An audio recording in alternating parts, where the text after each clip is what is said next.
네, 반갑습니다. 저는 학교 숲 생태 감수성 함양 놀이 2학년 프로젝트 수업을 진행한 인천 남천초등학교 교사 최순자입니다. 제가 이 프로젝트를 진행하게 된 이유가 있습니다. 저희 반의 30%의 아이들이 심리적으로 정서적으로 어려움을 겪고 있었습니다. 그래서 이것을 어떻게 아이들을 해결해 줄 수 있을까 고민하다가 이 프로젝트를 시작하게 되었습니다. 그래서 아이들을 심리적으로 안정을 찾을 수 있게 해주고 즐겁게 공부하면서 행복한 학교 생활을 할 수 있도록 목표를 두고 주로 통합 시간을 이용하고, 또 하나는 아이들에게 산책을 통해서 이 모든 놀이를 진행할 수 있었습니다. 점심을 먹고 곧바로 식당에서 숲으로 나갑니다. 그래서 숲을 한 바퀴 산책하고 나서 계절에 따른 놀이를 진행한 것입니다. 말씀드리겠습니다. 잠자리가 보이기 시작하고 가을이 시작되는 절기는 입추입니다. 입추에는 매미소리, 풀벌레 소리, 바람 소리가 들립니다. 교과서에 있는 것을 조금 재구성해서 진행하여 보았습니다. 입추 8월 7일경은 아직 방학 전이죠. 방학한 것도 있고 방학 전인데, 사실 가을에 바람이 소리가 들린다고 하고 시원해진다고 해도 온난화 때문에 뜨거운 여름이었습니다. 그러나 학교 숲에서는 매미 허물을 두 손 가득 찾을 수 있었습니다. 그래서 매미 허물 찾아오기 놀이를 하였고요.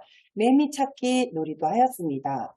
또 매미 오줌 싸기, 이래서 7년 동안 땅속에 있다가 매미 허물을 벗고 올라간 매미들은 크게 소리를 내어 울지만 집바꾸리 새가 와서 이 매미들을 잡으려고 할 때에 매미들은 물을 오줌을 싸듯이 물을 뿜어내고 다른 나무로 이동하는 것을 아이들이 보게 되었습니다. 그래서 집바꾸리와 매미술래를 정하여서 잡으러 갈 때 아이들이 물폭탄을 던져서 물을 뿜어주고 노는 놀이를 하였는데 너무 즐거웠습니다. 물폭탄이라면 큰 풍선이 아니고요. 조그마한 풍선을 플라스틱에 꽂아서 물을 한 두세 방울 넣어서 뿜어주는 것입니다. 그 다음에 처서가 되면 8월 23일경이 되면 아침 저녁으로는 선선한 바람이 붑니다. 그럴 때 매미 소리는 정말 없어지고요. 매미는 땅바닥에 떨어져 있는 것들을 많이 관찰하게 됩니다. 대신 풀숲에 들어가면 풀벌레 소리를 듣게 됩니다. 그래서 아이들도 풀벌레들과 같이 뛰어다니게 됩니다. 그래서 손으로 잡으면 날개나 다리가 상할 수 있습니다. 그래서 아까 박은미 선생님처럼 집에서 일회용 다 쓴 통들을 가져고 사물함에 넣어놨다가 나갈 때는 이것들을 하나씩 들고 나가서 여기에 풀벌레들을 잡아서 관찰하고 풀어줍니다.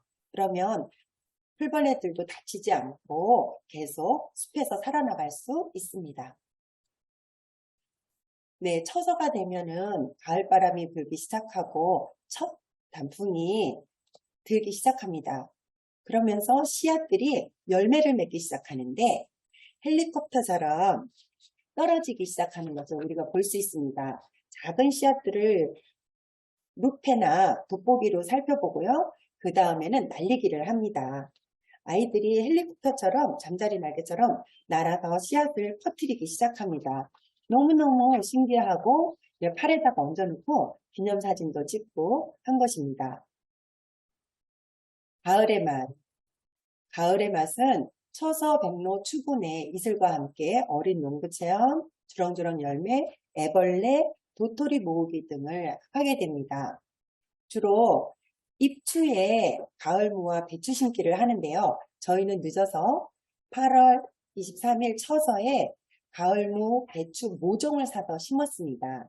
아이들이 여름에 씨감자를 심어서 키웠기 때문에 가을에 배추와 무를 심는 데는 더 정성을 들이고, 또 교실에서 심은 것과 노지에서 심은 것과 텃밭에서 심은 것들, 그리고 이런 화분에도 운동장에서 심은 것들의 열매가 다르다는 것을 아이들이 체험하고는 스스로 교실 말고 운동장에서 이렇게 심자고 아이들이 의견을 제시해서 운동장 텃밭을, 여기 상자를 이용하게 되었습니다.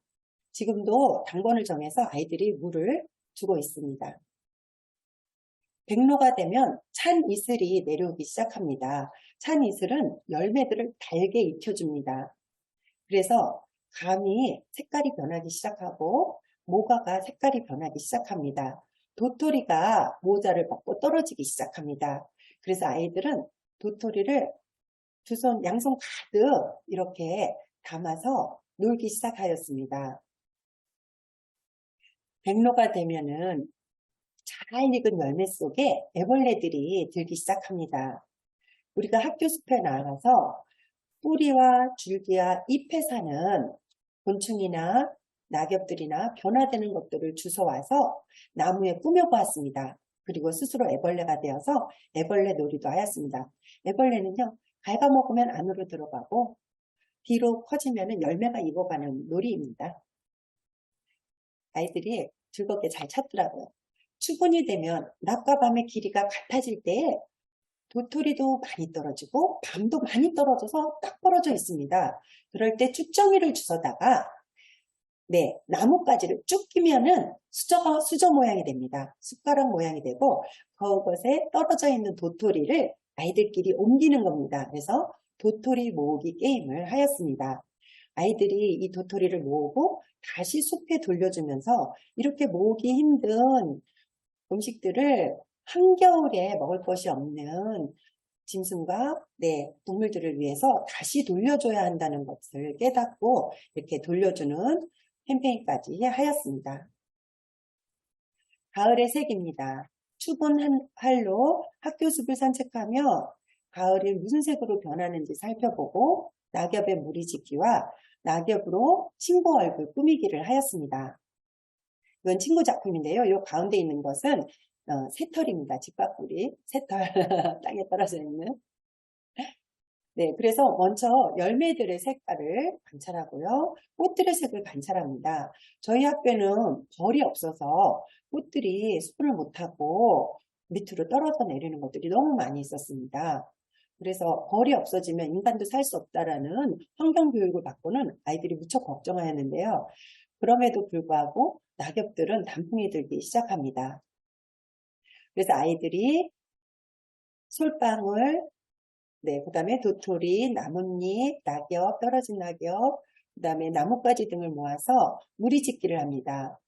색깔별로, 모양별로, 하트 모양, 둥근 모양, 뾰족한 모양별로 무리짓기를 하고 친구들끼리 모여서는 다시 이것을 가지고 친구 얼굴 꾸미기를 하였습니다. 그래서 아이들의 특징에 따라서 친구 머리카락이 긴 친구들은 길게 꾸며주고 눈이 예쁜 친구는 눈, 파마 머리한 친구는 이렇게 여러 가지 색깔로 파마를 하였습니다. 그리고 입이 예쁘다고 입이 동그란 친구에게 꽃술을 넣어주더라고요. 그런데 아이들이 왜 새들은 산딸기 나무는 먹어도 다른 열매들은 이렇게 주렁주렁 열려있는데 먹지 않나요? 하고 정말 맛이 든 것과 들지 않는 것을 찾아다니면서 아이들이 질문을 하기 시작했습니다. 그래서 그 질문은 도서관 연계 수업으로 해결할 수 있었습니다. 도서관에 가서 자기들이 궁금한 것을 일주일에 한 번씩 찾기 시작했습니다. 그래서 학부모로부터 이런 전화를 받았습니다. 우리 아이가 전학을 와서 학교 가기가 너무 좋대요. 그리고 학교에서 수취험한 것을 집에 와서 이야기하면서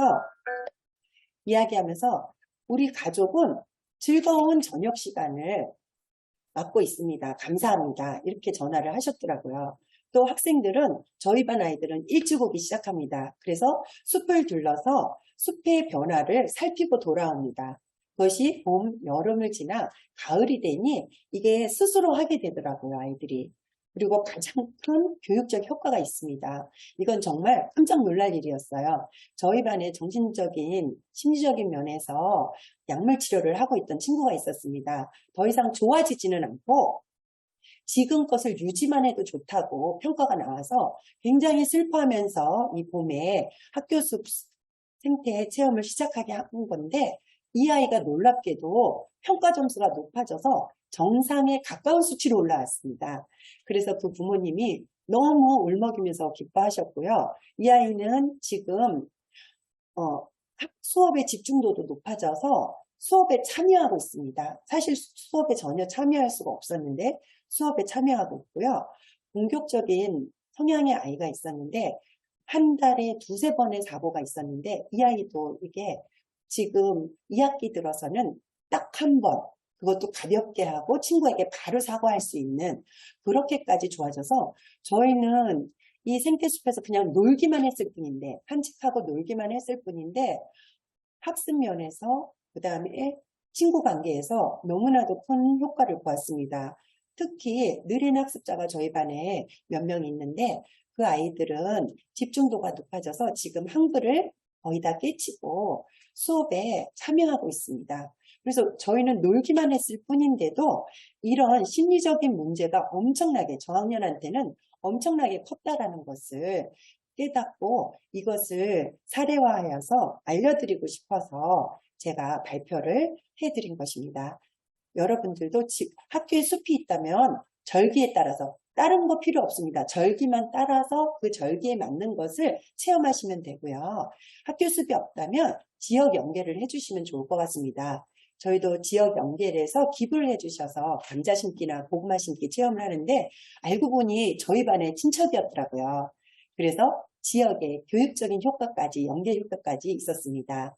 이렇게 저희 이야기를 끝까지 경청해 주셔서 너무 감사하고요. 선생님들도 지금 어려운 아이들 때문에 고심이 많으실 텐데 생태환경 숲체험을 하면서 이 문제를 조금이라도 해결해 보셨으면 하고 바랍니다.